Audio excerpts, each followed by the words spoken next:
तो ई कल रात के पावर स्टार पवन सिंह जवन की मुंबई में सनी लियोनी के संगे गाना शूटिंग भइला के बाद अपन बर्थडे पार्टी मनैला हुन। तो आप सब देख सकी कुछ तस्वीर और कुछ वीडियो जवन की आज तो पोस्ट देख के लागत कि इतना कोनो नेतो के ना प्रचार होते जवन की happy birthday power star Pawan Singh. आप ऐसा ही आगे बढ़ते रही, ऐसा ही गाना एक से एक गाते रही और आप सब भी आप प्यार दुलार अपन देते रही।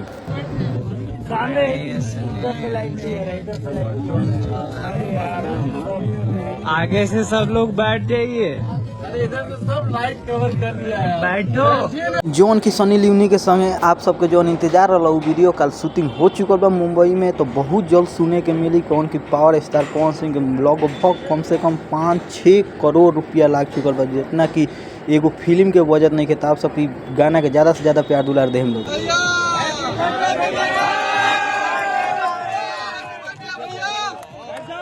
तो देखी कैसे सनी लियोनी के संगे और पावर स्टार के सारा टीम के साथ बर्थडे पार्टी मना रहल बान जौन कि 12 बजे रात के, वो भी मुंबई में इतना ठंडी में। तो सब आप सबके प्यार दुलार पावे खातिर पावर स्टार सनी लियोनी के संगे पूरा टीम के संगे बर्थडे पार्टी मना रहल बान। तो आप सब भी मनाई, ऐसा ही प्यार दुलार देते रही। Happy birthday power star Pawan Singh ji.